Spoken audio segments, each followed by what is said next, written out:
Alô! O inusitado programa Pulando a Cerca, que não tem pauta, não tem roteiro, nem censura, é como a vida. Hoje, é dia 13 de setembro de 2019. Mais uma vez, o programa Pulando a Cerca, que pula a cerca por quê? Por cima, pelo meio, por baixo, porque a gente enxerga do outro lado. O outro lado, o que tem? Saúde, educação, cultura, lazer, arte, democracia e justiça. O apresentador do programa sou eu, Daniel Sutoransky, médico, o único apresentador do mundo que já teve AVC, acidente vascular cerebral, que é a doença que mais mata do Brasil no mundo, e estamos pulando a cerca. Hoje, mais uma vez, a equipe pediu o seguinte: vamos chamar o doutor Saulo Bruno, professor da veterinária das faculdades de veterinária da UF. Mais uma vez, o professor Saulo, então, mais uma vez, a gente continua uma fração importante da população do Brasil que tem uma história para contar. E a história aqui se fala eu fiz, eu não fiz, eu queria fazer ou eu fiz. Não é a televisão comercial que se fala ele, não, aqui é eu, a história é comigo.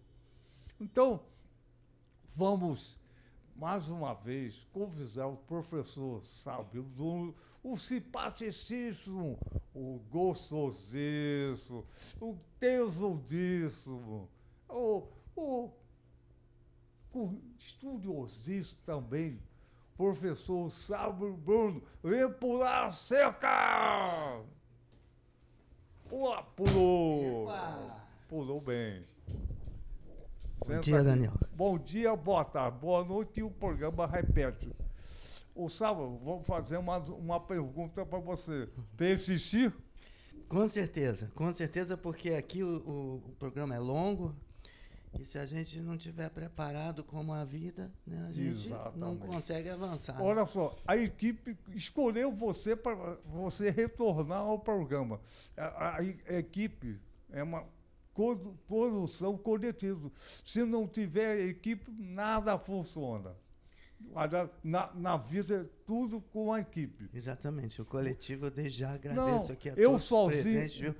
Porque fui tratado com muito carinho aqui. E estou gostando dessa coisa de pular a cerca, né? Pular a cerca é sempre, principalmente para o lado da democracia, da saúde, do bem-estar social, da conservação ambiental. Então, lá de cada cerca, acho que eu vou ficar aqui. Pode me chamar sempre que eu estou aqui. Que bom. Olha só, eu sozinho eu vou a algum lugar, mas com a equipe eu vou muito mais.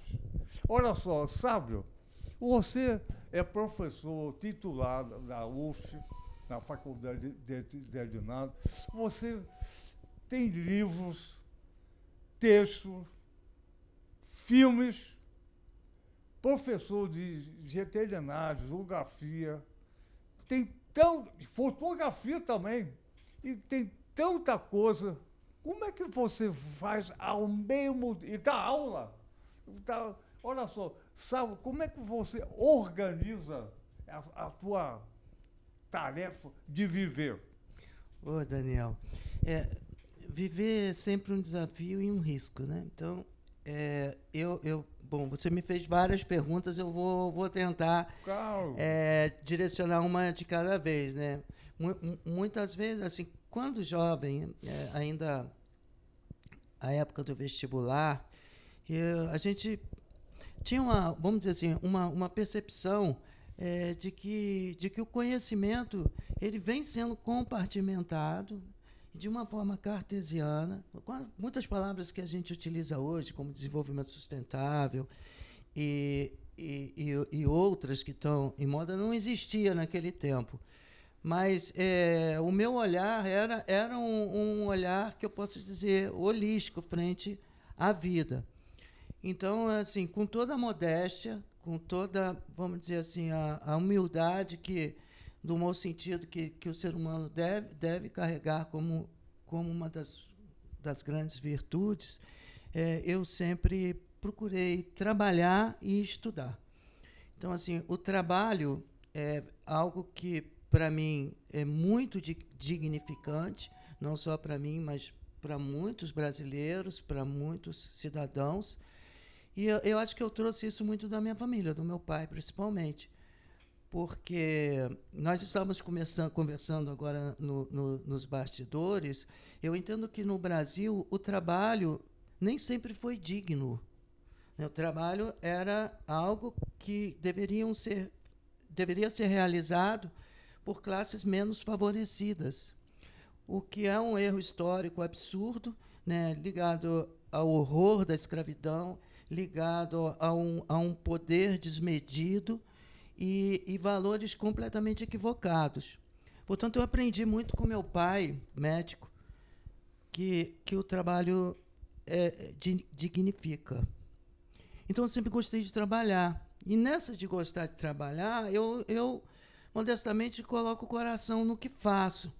E, portanto, praticamente assim, se você me perguntar quando eu tirei umas férias, eu não consigo lembrar, porque eu vivo trabalhando e me retroalimentando com as próprias conquistas, que são, na verdade, muitas vezes as conquistas dos nossos alunos, né, o sorriso no rosto de alguém que se realiza, e talvez você pudesse ou pôde participar daquela realização, partilhar algum conhecimento, partilhar algum esforço. Então, assim, começa por aí, pelo trabalho, né? Então, se você trabalha e com planejamento, você consegue realizar algumas metas que você traça. Então, o primeiro ponto é esse. Né? O segundo ponto, assim, que a questão do social e do ambiental, que tem tudo a ver com, vamos dizer assim, uma sociodemocracia, com a qualidade de vida, com o sorriso no rosto, né, de uma criança, de um adulto. Como você conquista isso? Né?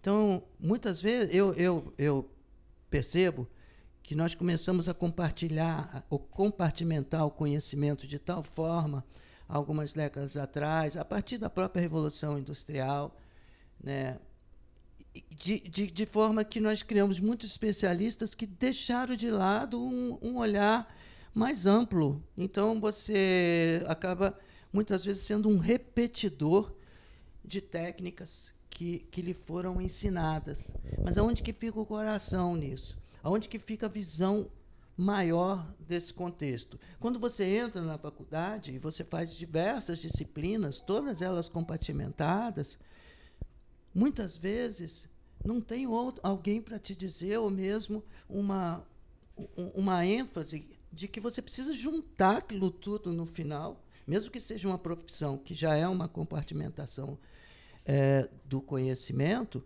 e muitas vezes nós formamos especialistas que são extremamente gabaritados para o que fazem, mas que deixam um olhar do todo de lado. As duas coisas são importantes. Né? O especialista, e você só consegue um bom especialista se você focar de verdade as suas energias na direção daquela especialidade, mas sem perder a visão do todo. Então, na minha trajetória, eu percebi que trabalhar com os animais, trabalhar com a diversidade biológica, trabalhar com conservação da natureza, tem muito a ver também, e, claro, com a qualidade de vida das populações humanas. Era preciso estar sempre estudando, se atualizando. Por um lado, você falou da fotografia. A imagem sempre fez parte da minha vida.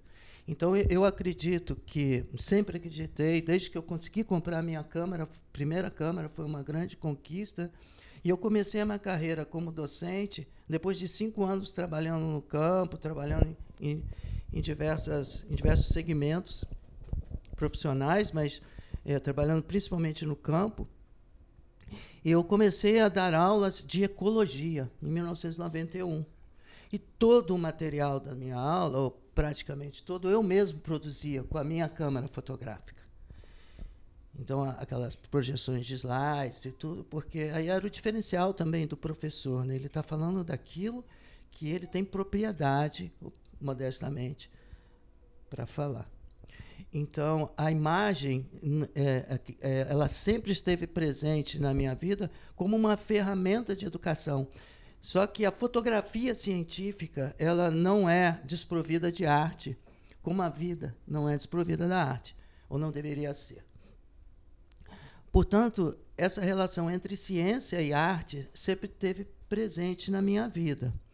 E, assim, para não me prolongar na resposta, eu poderia avançar um pouco nessa questão da imagem, para chegar até o Laboratório Fauna Brasil UF, hoje, né, que a gente trabalha não só a fotografia propriamente dita, mas também o audiovisual como um todo, a produção de vídeos.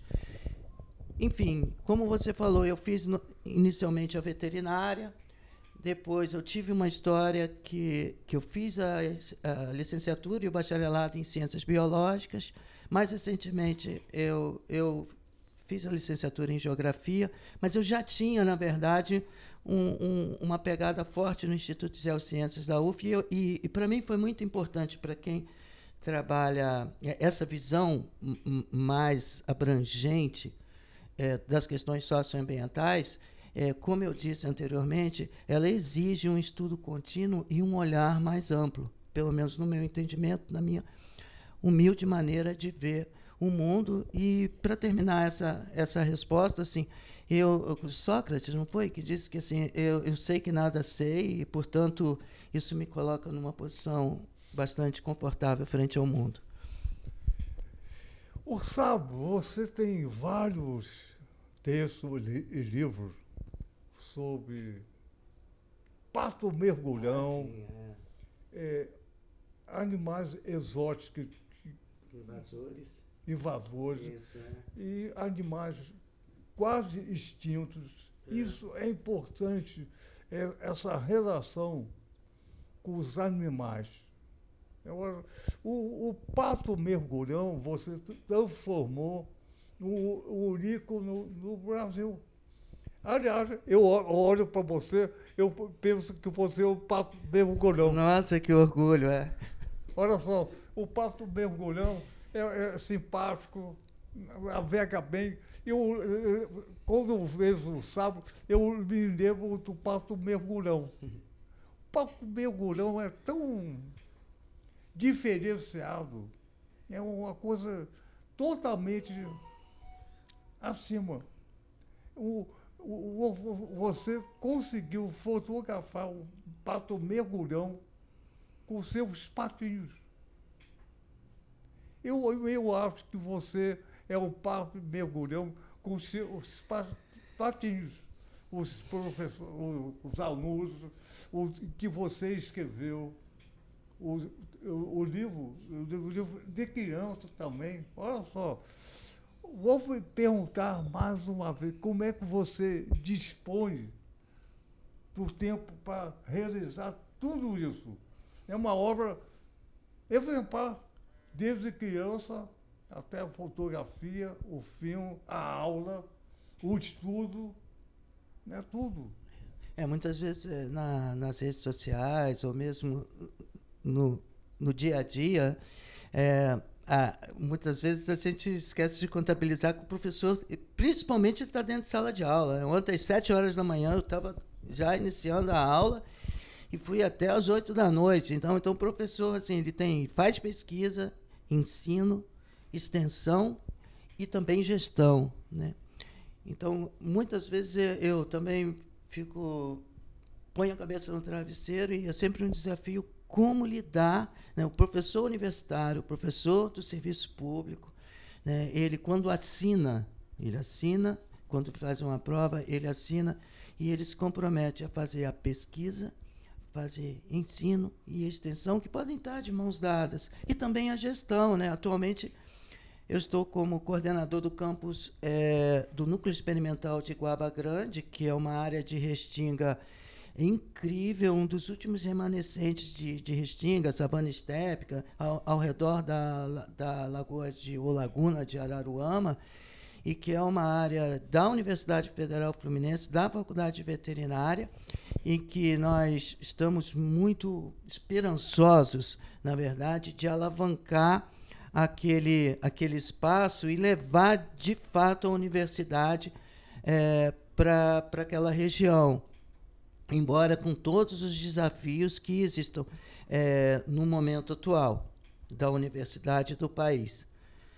Mas, então, assim, esse perfil de trabalhar com áreas protegidas, com unidade de conservação, e em se falando do campus de Iguaba, ele faz parte da APA estadual de Sapiatiba, que inclui o município de São Pedro da Aldeia e Iguaba Grande. E a área da UF é uma zona, uma subcategoria dessa APA, que é uma zona de conservação de vida silvestre, uma ZCVS. E, portanto, ela deve ser tratada com carinho e com potencial, vamos dizer assim, do ponto de vista do território que a área possui, não com uma visão utilitarista do que aquilo ali produz. É importante ter as fazendas de produção, que produz leite, que produz mel, que produz... Mas a produção, do ponto de vista de uma área, de uma unidade de conservação, é outra, né? É a manutenção dos ecossistemas, é a manutenção da natureza, do patrimônio natural e da memória de um povo. Né? É a manutenção da diversidade biológica, tão importante para a continuidade da vida. É uma área que tem grande potencial para a pesquisa, para o ensino, para o turismo, direcionado do ponto de vista dessa palavra em moda, que é o turismo sustentável, desenvolvimento sustentável, e assim por diante. Então, eu me vejo sempre nesse desafio de estabelecer o meu dia, o meu tempo, a minha semana e o mês de forma que possa cumprir essa agenda. E tratando o Pato Mergulhão, que eu já trabalho, é um trabalho de uma vida, pode-se dizer, grande parte dela, no qual eu me dediquei a esse estudo de uma espécie que, no século XX, para muitos pesquisadores, ela chegou a ser considerada como extinta. Eu fui levado a primeira vez no Parque Nacional da Serra da Canastra por um alemão que é um grande e saudoso amigo, que nos deixou já desde 2003, mas em 1980 eu vi o Pato Mergulhão pela primeira vez, né? Fiz uma fotinha de longe dele. Mas os trabalhos, assim, efetivamente, na Universidade Federal Fluminense, como um projeto de pesquisa oficializado dentro dessa instituição, foi a partir de 2002, 2003, que eu alavanquei esse projeto e nós conseguimos desvendar em muito o que a biologia, a ecologia, a história natural da espécie, e evidentemente que eu tenha sido uma dos pesquisadores de relevância da espécie, também não é um trabalho sozinho, é um trabalho coletivo que vem agregando a cada dia mais profissionais, mais especialistas se dedicando a estudar essa espécie. Mas quando você diz para mim, Daniel Sávio, mas o que é essa coisa de ameaçar a extinção, né? Que importância tem isso? Porque é relativamente fácil você pegar uma câmera e ir aqui aqui na Baía de Guanabara e fazer um documentário sobre uma espécie fantástica também, por exemplo, um atobá, um biguá, uma garça-moura. Mas fazer uma imagem do Pato Mergulhão e, na verdade, estudá-lo profundamente, conhecer a sua biologia, é evidente que exige um esforço de campo, exige uma dedicação, uma persistência muito grande, porque quando a gente começou a trabalhar é aquilo, você está na beira do rio, não anda em trilha, de tudo, você é um pesquisador, e eu nunca usei facão, né, porque assim eu não destruo onde eu ando, eu costumo sempre tá passando sem deixar rastros, e uma espécie que te vê a 200 metros de distância, vê primeiro que você voa, nada, mergulha, some, você não sabe quantos dias depois você vai se visualizar. Então, assim, a gente conseguiu alavancar muitos estudos a partir do descobrimento dos ninhos, né? Porque aí é quando e aí vem uma outra questão ética, né? Como você pesquisar sem interferir do ponto de vista do comportamento e do dia a dia daqueles indivíduos, daquele casal, sem incomodá-los, né? Então, por isso, a gente também desenvolveu muitas técnicas de camuflagem, de filmagem, né? E hoje, eu estive em Brasília semana passada e estava dando, inclusive, um mini curso que era Introdução à Ornitologia e aos Registros Audiovisuais, né? Com ênfase nas aves. Então, a gente vai agregando alguns conhecimentos a partir da nossa própria experimentação, da nossa própria vivência. Mas, sem querer me prolongar muito, eu queria falar sobre isso, sobre essa questão da espécie ameaçada, porque ainda existe uma inquietação com esses conceitos, um pouco de dúvida. Quando você fala que uma espécie está ameaçada de extinção, o que significa isso? Então, quando você pensa em extinção, o que significa isso de fato? Porque se nós analisarmos, Daniel, a extinção, ela, na história do planeta, é um processo natural. As espécies vêm e se vão e tem um tempo que dura alguns milhões de anos, enfim. Mas tem um tempo tanto que isso é verdade, que se nós nos lembrarmos dos dinossauros e outros grandes répteis, enfim, que habitaram o planeta e deixaram de habitar por algum evento climático, ou seja, algum evento, até mesmo uma catástrofe ambiental natural, como um meteoro que possa ter atingido o planeta, aconteceu. Mas as espécies vêm e se vão. Qual é a diferença hoje da extinção, dos processos de extinção que estão ocorrendo? Porque, pela primeira vez na história do planeta, as extinções estão ocorrendo dentro do Holoceno, vamos dizer assim, o período que nós vivemos, mas por uma ação antrópica, por um processo desenvolvimentista, civilizatório, que nós estamos vivendo e partimos de uma premissa lá na Revolução Industrial, que os recursos naturais eram infindáveis, eles não são. E o processo de poluição cada vez maior, o nível de extinção, o grau de extinção, o que acontece hoje, a quantidade de animais que são extintos diariamente, é expressivo. Então, nós vivemos uma crise ímpar, no qual o processo de extinção, ou seja, a perda de diversidade biológica no planeta, vem atingindo níveis intoleráveis, níveis alarmantes e que colocam em risco a nossa vida e que muitas vezes se pensa assim, por que proteger a natureza? Porque é proteger a nossa natureza, a nós mesmos, se nós queremos ter uma visão mais antropocêntrica frente ao mundo. Porque ninguém vive sozinho. Você e eu, nós dependemos das bactérias que habitam o nosso corpo, nós dependemos das abelhas que produzem o mel, a vida é um entrelaçado de vidas. Eu bem disse isso aqui da última vez. Então, quando eu comecei a trabalhar com essa espécie propriamente, eu tinha essa percepção, né? Ela o pato mergulhão, ela possui uma posição funcional no equilíbrio dinâmico dos ecossistemas. O equilíbrio dinâmico não é um equilíbrio estático, Lembra que eu falei que as espécies é um equilíbrio dinâmico. E o pato mergulhão é uma espécie que ao se poluir a água, é um dos primeiros organismos a desaparecer, porque ele não tolera a poluição. Ou seja, a água se torna turva por qualquer processo físico-químico, orgânico que aconteça, processo de erosão, mau uso da terra, arações mal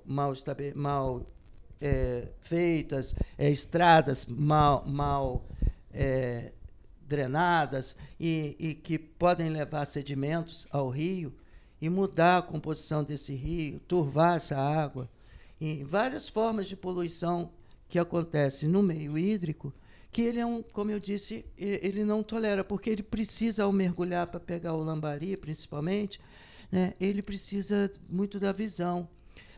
E a água turva, ele não consegue pegar o seu peixinho. Então, por isso, é um animal que vive particularmente em águas caudalosas, em águas transparentes, em águas predominantemente próximas às nascentes dos rios, e que não tolera a poluição ambiental. E quando a água suja, Daniel,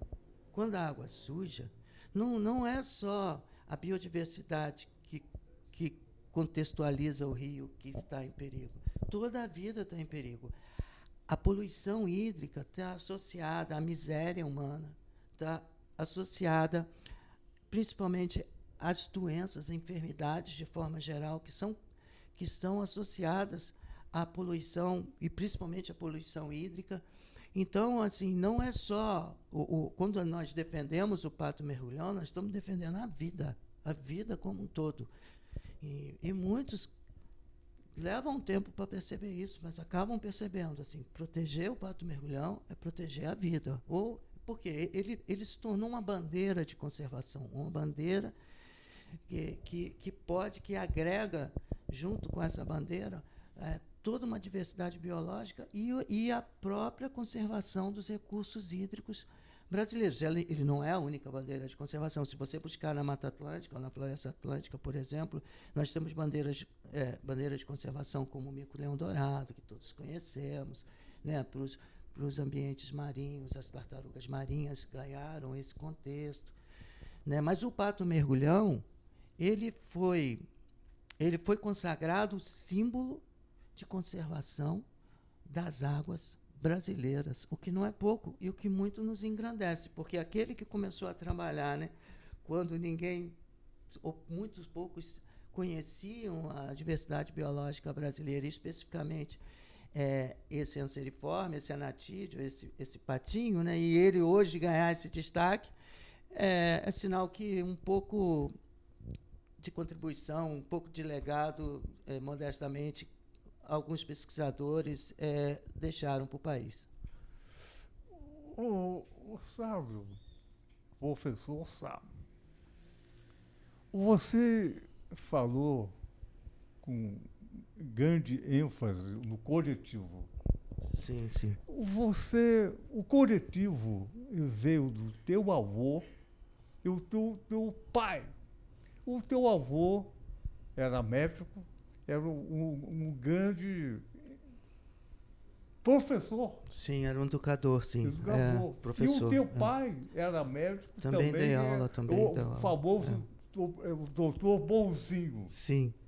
Então, isso veio geneticamente através de você. Trabalhou, o pai e o teu avô trabalhou a vida toda com uma visão inteligente, politizado, do papel do educador e da saúde.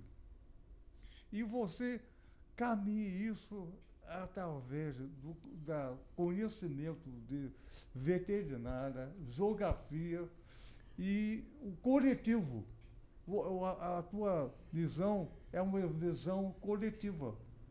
O pato mergulhão é patinho, mas se a água estiver suja, o perigo para todo mundo. Exatamente. Então, quando eu falei que você é um pato mergulhão, Para você, eu vejo pato mergulhão. O pato mergulhão é o sinal de estar ou não estar, de mediador entre é e não é. E a tua pessoa simpática, gostosa, tesuda, consegue alcançar as pessoas. Não só os alunos, todos. Você é uma pessoa. Obrigado. Um pato mergulhão. O pato mergulhão é o mediador. Deixa eu te falar uma coisa. O que te faz feliz? Qual é o momento da sua vida durante a semana em que você está mais feliz? É uma pergunta que eu te faço. Aqui com você. Aqui, não é? Nesse programa lindo, com os colegas, com essa equipe. Né? Assim, dentre os momentos de maior felicidade na minha vida é quando eu estou de frente para o meu objeto de estudo, que é o pato mergulhão. Então, assim, quando eu estou estudando o comportamento, e nesse sentido, né, eu utilizo, como eu disse, a imagem, a fotografia, as filmagens como ferramentas de registro científico. Quando eu estou ali, eu estou num momento de tanta realização, de tanta paz, do ponto de vista espiritual, que eu me sinto totalmente preenchido. Talvez seja um dos motivos de eu estar assim, tão envolvido com o meu trabalho, de forma geral, que eu, às vezes, peco e tropeço de esquecer, por exemplo, qual o mês que estão marcadas as minhas férias esse ano. Juro que eu não sei. Né? Mas é porque eu vivo em função... Assim, eu peco, mas é uma escolha. Então, assim, e nesse sentido, não é só o pato mergulhão em si. Alguns lugares que a gente deixa um pouco da nossa história e constrói a nossa história, eles vão ficando, como você diz, mais gostosos, né? mais assim, prazerosos, né? Então, assim, eu acho que, graças a Deus, francamente falando, por onde eu passei na minha trajetória profissional, eu não consigo me recordar um lugar em que eu não tenha deixado amigos, que eu não tenha deixado alguma boa lembrança. Então, isso a gente vai agregando uma história que nos alegra, porque assim, a amizade, as boas lembranças são das coisas mais importantes da vida. E lá na Serra da Canastra, não só lá, mas lá na Serra da Canastra, eu tenho tantos amigos, Daniel, você não tem noção, tantos amigos, aonde eu ando, na Serra da Canastra, eu sou puxado para dentro da casa dos colegas e tomo café, e como queijo, e sou bem tratado. Eu sou eu não nasci lá, né, mas eu me sinto tão de lá, né, e do ponto de vista, principalmente quando a gente fala da equipe do Parque Nacional, né, seja da portaria, sejam todos que estão envolvidos no escritório, seja todos os funcionários do ICMBio e mais a população que habita ali a região, eu me sinto muito acolhido, embora não seja de lá. Então, isso acaba agregando ainda mais, né, porque eu não trabalho lá mais e somente com o pato mergulhão, por o fato de eu estar envolvido já há muitos anos, por que não dizer décadas, no parque, eu acabo desenvolvendo outros trabalhos científicos, muitas vezes por solicitação ou por um diálogo com a própria equipe do ICMBio, que a gente percebe que tem pontos que precisam de um monitoramento de biodiversidade, como, por exemplo, as áreas de queima controlada, para se mitigar ou se prevenir os grandes incêndios que historicamente ocorrem nessa unidade de conservação e assim por diante.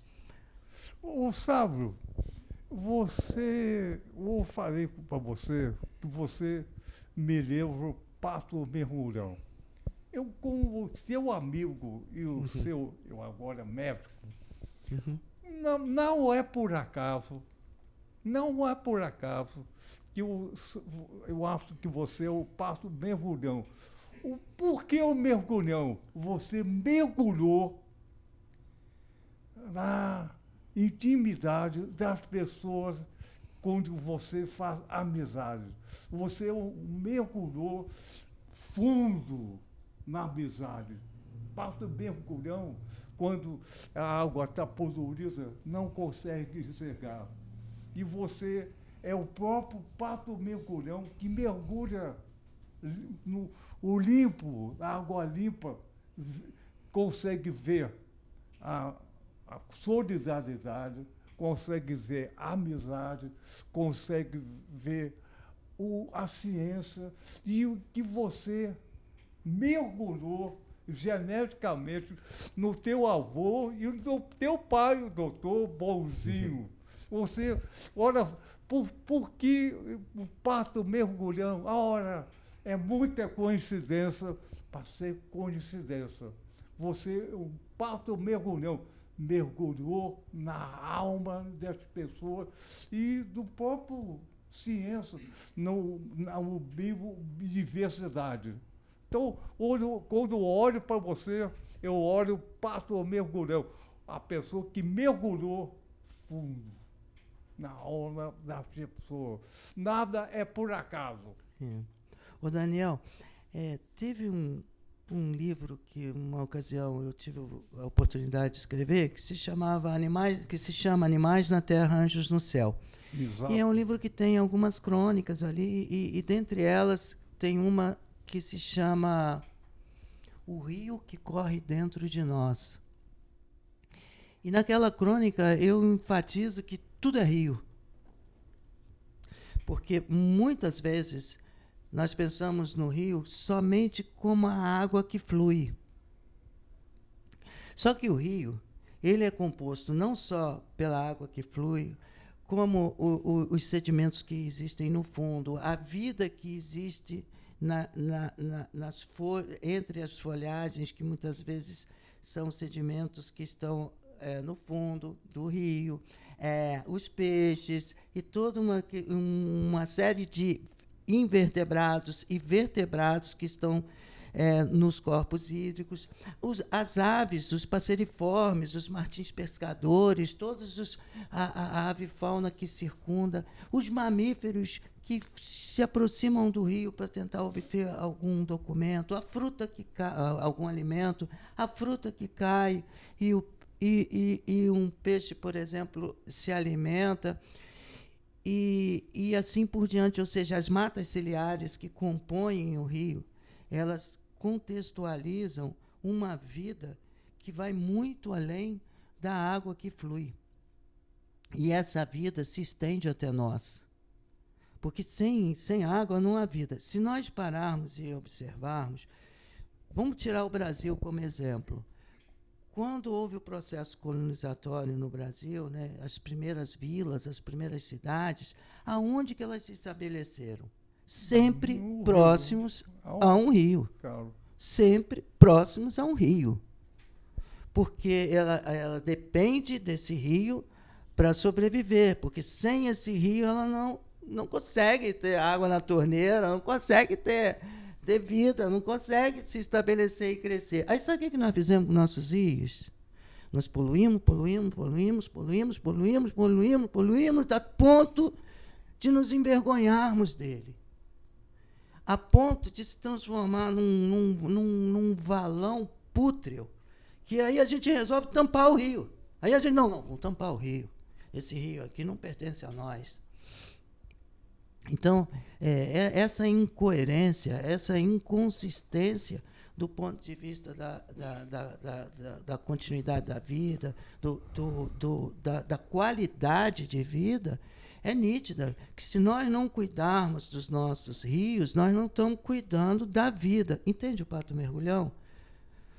Por isso eu digo, somos todos rio. ou somos todos rios, né? Ou, como eu disse, enfim, que existe um entrelaçamento de vidas que nós estamos inseridos dentro desse contexto. Nós não vamos conseguir viver dentro de bolhas eternamente. Sozinho, não há organismo que resista. Portanto, nós precisamos cuidar das nossas águas, nós precisamos cuidar das nossas florestas, nós precisamos cuidar da nossa cultura, nós precisamos cuidar das nossas populações indígenas, que tanto representa e caracteriza essa ideologia, ou pelo menos essa concepção de harmonia. Portanto, há de se discutir muito nesse país, né? O quanto nós temos que resgatar, o quanto que nós precisamos, de alguma maneira, conservar e não deixar simplesmente ser levado para sempre e se extinguir, não só as espécies animais, mas os idiomas. O Brasil tem mais de 13. Na Amazônia, só na Amazônia, os últimos relatos que li, tem cerca de 340 idiomas na Amazônia. Né? A gente tem que parar de pensar dentro da caixinha e achar que vamos viver como robôs, né? Ou todo mundo igual, porque se tem diversidade no idioma, diversidade na forma de pensar, diversidade... a diversidade ela é importante com tolerância. Então, assim, só terminando devagar, já que eu divaguei tanto, né, o desrespeito à diversidade é uma das maiores causas dos conflitos humanos, como as guerras. Né? Não é a religião propriamente dita. A religião é um direito de cada um, mas a intolerância ao outro, a forma do outro pensar, né? A intolerância é um dos grandes fatores, né? Claro que a gente vai enumerar aqui outros, como o egocentrismo, a inveja, a sede do poder, e etc. Mas quando nós pensamos na alegria, quando nós pensamos na qualidade de vida, quando nós pensamos na felicidade, nesses pequenos momentos que a gente pode manifestar o que está de melhor em cada um de nós. Então, assim, é na sociodemocracia. E a universidade, nesse contexto, é um dos últimos redutos do nosso país de uma sociodemocracia. E aí, por isso, a gente tem que lutar pela nossa universidade, porque ela é uma das grandes, se não a maior resistência do ponto de vista do pensamento. Olha só, o Sabro, quando eu digo que você é o pato mergulhão, queria que o Brasil tivesse mais pato mergulhão, todo o rio, mar, laguna, pato mergulhão sobrando. O pato mergulhão, é isso que o Brasil necessita.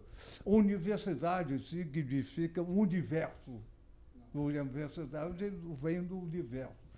E o universo criou o pato mergulhão, que é um mediador entre o bem e o mal, entre a poluição e a saúde. A água com saúde é uma coisa, a água poluída é doença.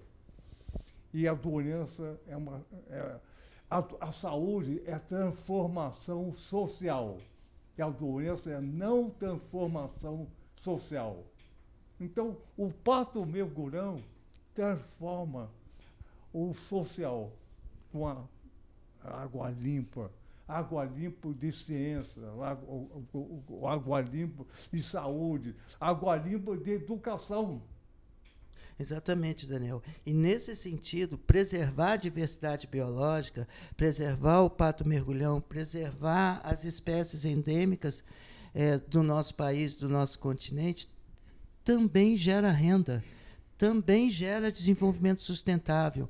A observação de aves, chamada no idioma inglês de birdwatching, tem crescido enormemente no país e tem trazido também muito agregado nesse conceito de desenvolvimento sustentável uma forma de arrecadação de recursos nessas regiões e de alguma maneira, uma fonte de renda.